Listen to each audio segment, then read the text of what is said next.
বিসমিল্লাহির রহমানির রহিম।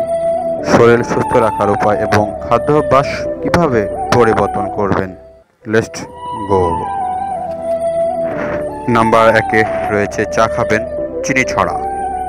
নাম্বার 2-এ রয়েছে দুধ খাবেন সর ছাড়া। নাম্বার 3-এ রয়েছে তরকারি খাবেন কম মশলায়। নাম্বার 4-এ রয়েছেন ভাত খাবেন লাল চালের। নাম্বার 5-এ রয়েছে রুটি খাবেন লাল আটার। নাম্বার 6-এ রয়েছে ডিম খাবেন সিদ্ধ করে এবং সাথে রয়েছে ফল খাবেন টক জাতীয়। এবং 8 নম্বর পয়েন্টে রয়েছে মাংস খাবেন চর্বি ছাড়া এবং মাছ খাবেন ছোট মাছ। এবং সর্বশেষ 10 নম্বরে রয়েছে শাকসবজি খাবেন সিজন অনুয়ারি। যেটা রয়েছে শরীর সুস্থ রাখার এই 10টি খাদ্য তালিকা অবশ্যই মেনে চলবেন।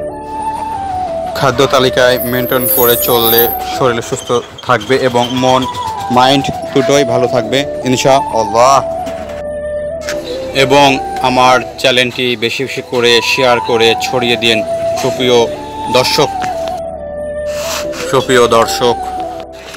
আমার ইউটিউব চ্যানেল রয়েছে আরিফিন। যারা এখনও সাবস্ক্রাইব করেননি তারা অবশ্যই সাবস্ক্রাইব করে আসুন এবং পাশে থাকা যে বেল আইকন বাটনটি রয়েছে সেটা কিন্তু প্রেস করতে ভুলবেন না, অবশ্যই প্রেস করে দিবেন।